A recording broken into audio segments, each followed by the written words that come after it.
Hello everyone, my name is Andrew Gordon, as you can see right there. I hope everyone's doing good in quarantine and staying safe. For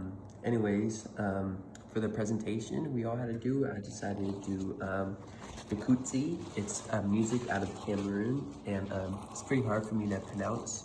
So this I pretty much put like pronunciation, so it's called Bikutsi. A little hard thing to say, but yeah. And then here's like a little picture of it right there. Okay, so what is Bikutsi? So, like I stated earlier, Bikutsi is a type of style or genre out of Cameroon.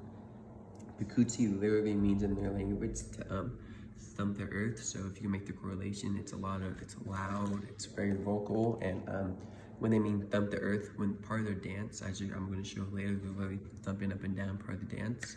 And Bikutsi is kind of controversial nowadays because some people find it a little too sexual in a way, which I don't find it at all. It's pretty much just girls dancing. Everyone's seen girls dance before, so I don't find anything bad about it. And it's a type of folk music, and it's a very rhythmic style. And it was developed from the traditional styles of Bedi, or people that lived in Yaoundé, which is the capital of Cameroon. And instruments that were used, the two instruments that were used the most in this type of style / genre are the mbé and the balafon. So the mbé, throughout my research, I didn't know what it was. So I did some research on it. It's pretty much, they stated it's pretty much like a double-sided harp. And then the balafon was pretty much a saxophone. And you hear both these instruments a lot throughout the videos you watch. And then, most importantly, the most crucial part of Bikutsis is the females sing the choruses. About like 95% of the time, it's mostly females doing the vocals. And that's very important to the culture of Cameroon, that the girls are doing the Bikutsis vocals in it. And it was originated in 1940, and then here's a little picture of them all dancing right here. Okay, so a brief overview of Cameroon. It's since Bikutsi's in Cameroon, I want to do just a brief overview of all of it. And Cameroon is very diverse, probably the most diverse place in Western Africa. And throughout my research, I found out that there's over 200 different ethnicities in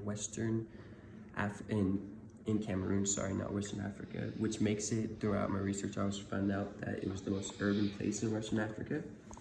And then the geography part of Cameroon, it is mostly covered with mountain ranges and plains, and then most mountain ranges are very rocky in Cameroon, and then of course it gets a little more sandier and beachier once you get to the coastal right here of Cameroon. And then since there's so many ethnicities in Cameroon, there's a lot of music styles as well. And probably the biggest music style, or one of them, is the Mokasa, which I want to share with you guys as well. It's the most popular urban music in Cameroon, and it's a type of dance music, and it uses strong electric bass and rhythms and brass. And one little interesting fact I found throughout my research was, in Cameroon, it's considered the rival of Bikutsi, because Bikutsi and Mokasa are always fighting for like the most popular type of genre / style in Cameroon. So yeah, just a little fun fact. So the cultural significance. So this style / genre originated in 1940, like I stated earlier, and it was first started as a blood / war warning. So whenever you're about to show bloodshed towards another person, or when you're about to get in a war, they would play this song, and everyone would know what was going on. They would play it near the forest, so it would be sounding all throughout the forest. And the calls were made before vengeance against another group, like I kind of hinted at earlier. So as you can tell, this was a very big song for Cameroon when they're on the rise, because it almost showed like their war song in a way. And like I said, that it was very heavy, energetic, and meant to hype or energize someone before a war, before they're about to get in a fight. But nowadays, as Cameroon got bigger and bigger, they wanted to push away the notion that it was like a fighting song. So nowadays, the fighting aspect has been completely removed.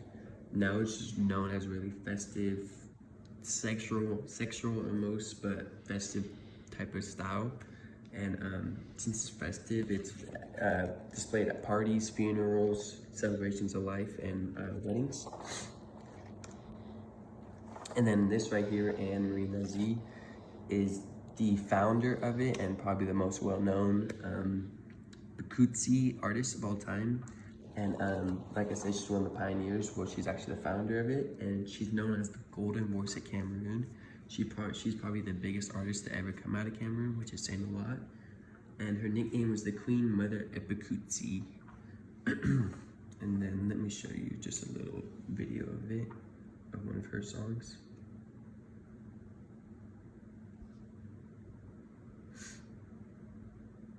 Here's a little video of that.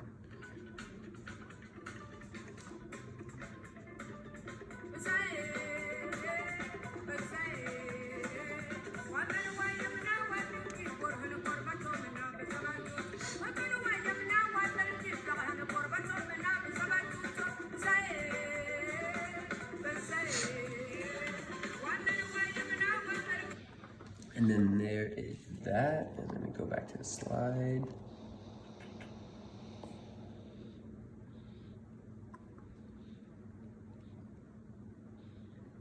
So my analysis part of that is the way not with just that song, but with many of her songs I heard and a lot of the Bikutsi songs, I found they're very like heartwarming and very, very festive in my eyes. Like I never could see them as being war songs, but you can clearly hear the membrophones and all the different types of instruments that are being played in the back as well.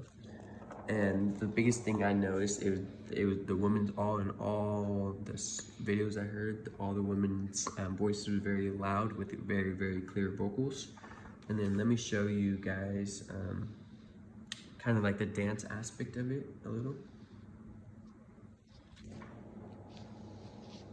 So here's that for you guys.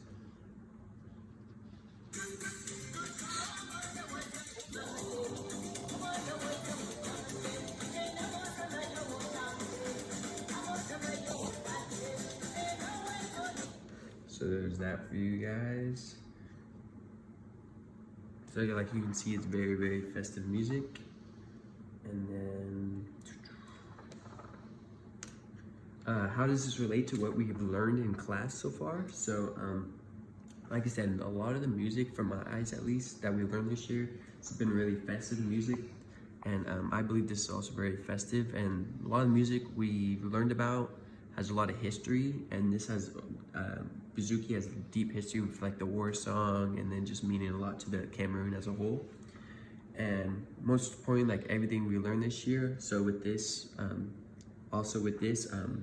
it brings people together, which is the most important thing about music. No matter how rich or how poor you are, it all brings you back together. And then lastly, it uses many types of instruments we have learned about in the African unit. And then lastly, why is this unique piece of music worth appreciating? I just kept it simple. I believe all music is worth appreciating, no matter if it's country, hip hop, or world music that we've been learning all the time throughout the year. I believe that no matter what type of music it is, that it all will always bring people together, and no matter what race or type of money they have. That's the beautiful thing about music. So yeah, thank you for taking your time to watch my presentation. Hope you guys stay good.